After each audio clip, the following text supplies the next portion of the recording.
Hey everybody, this is a surprise, isn't it? I'm not in the room with you this evening, for better or for worse, but as it turns out, I'm out of the country and Sabrina Ling was adamant that we would get this done.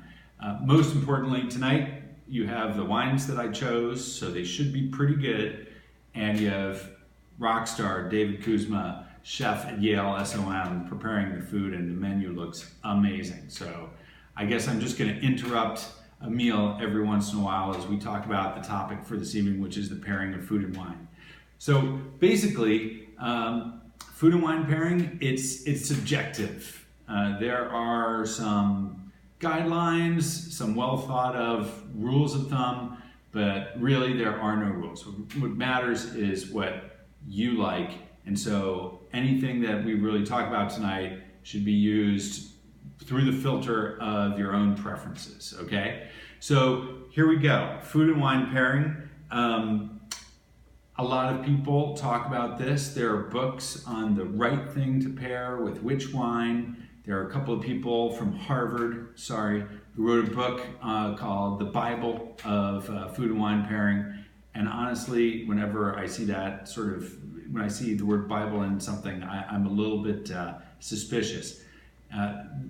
Again, the bottom line is what matters is what you enjoy. So everything we talk about tonight is really for you. The thing with food and wine pairing, it only really got started in the US, I'd say in the late 80s, as food culture started creeping into our general consciousness. Before then, food and wine pairing was really built on cultural sensitivity. If you were having Italian food, you would have Italian wine. If it was French food, then you turned to some person who could pronounce the names of the wines better than you and say, what do you think is going to work with this food? And as we've gone forward with more and more interest in food in the US, there's been more and more interest in wine. And a lot of people try to fine-tune all of this to make the perfect food and wine pairing. And quite honestly, I don't think such a thing exists. I think there are classics, but perfect food and wine pairing, I don't know what the temperature in the room is. I don't know, how the actual meat was prepared, or the fish, or the vegetables, whatever. It's oftentimes dictated by what mood you're in, what the setting is, etc. So again, we're just covering guidelines, and most importantly, you're going to eat some great food and drink some great wine. So basically, these days, a lot of folks look to certain factors that are relevant between the food and the wine. And some of the major factors have to do with things we already talked about last class when we were discussing ordering wine in restaurants. And that is, hopefully you can see this slide either on your laptops or up on the screen. Although much more important is me up on the screen. So if you don't have the slides, that's okay. We'll cover the information. So number one is going to be weight and body of the food. And then you try and parallel that with the wine. I think that is, for me at least, one of the easier things to think about and one of the more important. As I've said before, if you're having fluke, sashimi, you're not going to pour a big red that's going to clash with the subtlety of that particular dish. The other thing is texture and density. If you have food that is pretty rich, that has perhaps a cream sauce, very concentrated flavor, well then you're going to probably go with a wine that has those qualities too, so that there's essentially a balance. And this is the absolute key word in food and wine pairing, is to try and find a balance. Doesn't matter if it's red, doesn't matter if it's white, doesn't matter if it's sweet, doesn't matter if it's sparkling. What you want is to try and get a balance between the food and the wine.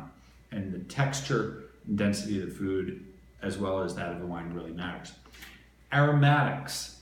If you are eating a food that has spices and things like that, perhaps you do want a wine that has its own personality in terms of the aromatics. If you're drinking a little Pinot Grigio that is basically super subtle, etc., and you're having that with some dish that's basically exploding off of the plate in its aroma profile, it might just fall flat. So think a little bit about aromatics. A good example would be if you were having, say, grilled shrimp with some sort of chutney. The smokiness, perhaps the floral or fruity aromas of the chutney, you may want to move towards a wine that has a little bit of that. Maybe an oaked Sauvignon Blanc, or maybe a Riesling, which always has those beautiful fruit, like apple fruit or citrus fruit aromas. So aromatics, maybe one of the more complex things to think about, but it can be very interesting.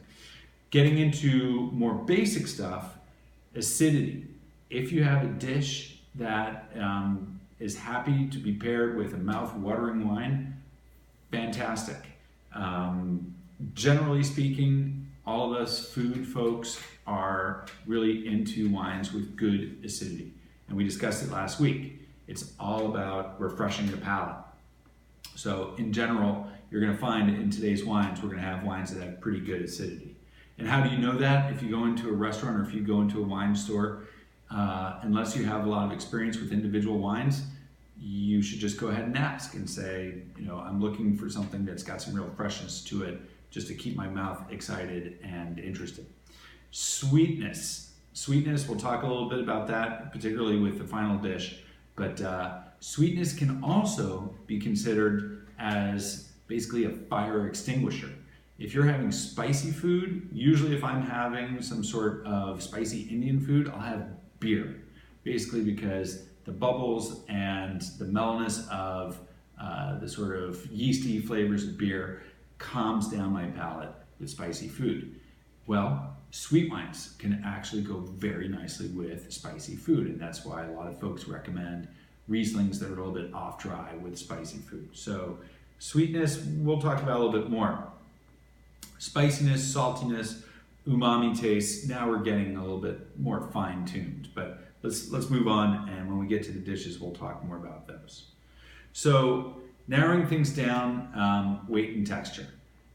Again, I'm sort of repeating myself, but if you have a light dish, probably the best way to go is going to be with a lighter wine. If you move on to, in the progression of the meal, richer dishes, then up the intensity of the weight and richness of flavor profile of your wine. I'm not just talking about whites and reds here. If you are onto a crab dish or a lobster dish after eating some sort of cold seafood or a light salad, well then maybe you want to stick with white wine, but get the texture, get the richness of the white wine up. There I would probably go for some sort of white Burgundy that's seen some oak, that has good ripeness, maybe with a bit of age on it so that it's gotten this mellowed richness and nuttiness. That can be very interesting.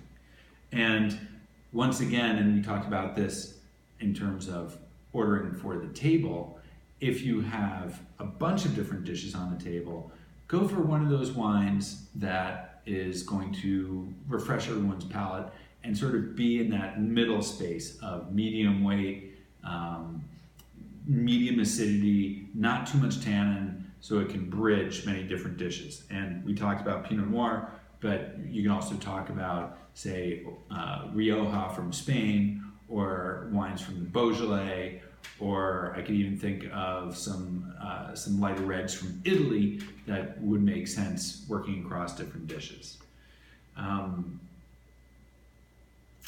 Let's see here. So narrowing things down with regards to flavor. Okay, so we can determine weight fairly easily just by tasting food, or even knowing what the food is. Light food, medium-bodied food, richer foods. And the next step that we're going to look at is flavor profile. If you are ordering your food first, which I never do, I always order the wine first and then figure out the food. But if you're ordering your food first, consider these elements: acidity, sweetness, savoriness, spiciness, and maybe just complexity versus simplicity. And that last point is kind of interesting because if it is a complex food, maybe you just want a simple wine that is going to act as a foil. If it's really simple food, maybe this is your opportunity to go with a more complexly flavored, I don't mean big and rich, I mean just nuanced wine, because the food is not going to get in the way of your being able to discern all those nuances. So ideally, the food and the wine should complement the food, but sometimes it's interesting if they contrast. We'll talk a little bit more about that. So, break here. All right. The 5 basic categories of flavor profiles in foods. So let's talk about foods that are a bit acidic. And here, oftentimes, I will go with bright, neutral wines, not where the fruit isn't too ripe. Let's think of things like briny seafoods, oysters. Let's think about cold foods, salads, etc. These types of foods go particularly well with lighter bodied white wines. And what sort of things are we talking about here? Pinot Grigio. If you're not familiar with Muscadet from the Loire Valley, that can be very good. Or we can talk about sort of quieter Sauvignon Blancs like a good Sancerre. Those types of wines are delicious. Why not a New Zealand Sauvignon Blanc instead of the French Sauvignon Blanc? The New Zealand Sauvignon Blanc has much brighter, stronger aromas and flavors. It might end up fighting a little bit with some of the foods I just described. So sweet foods, dishes that have some richness to it, and they may be foods that have actual sweetness in them or in the sauce, or it could be the sweetness of caramelization. You can think about wines that have perhaps a little bit of sweetness, a little bit of richness and texture.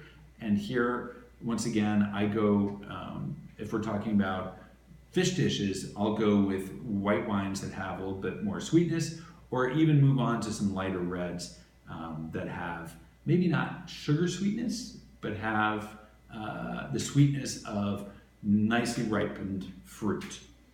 Savory foods, usually savory foods, savory wines. So good examples of savory wines would be some of the things that we've seen earlier in the semester. You can talk about Bordeaux's, you can talk about any number of Italian reds. And here, what am I talking about when I say savory foods? Perhaps we're looking at meats that have a little bit of age on them, or dishes that have savory sauces. Maybe there's some mushroom in there, or herbs. And with those dishes, I think that the way to go is finding wines that also reflect that savoriness. All right, spicy foods, I talked about it a moment ago, putting out the fire.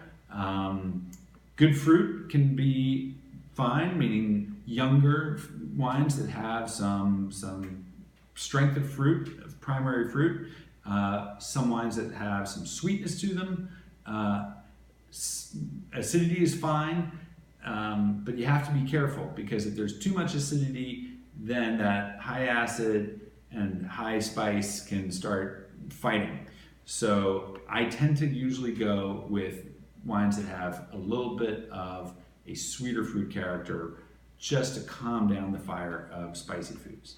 And then with simple foods, you've heard me say it before, if I'm going to drink a really, really beautiful, nuanced wine, I want something super simple.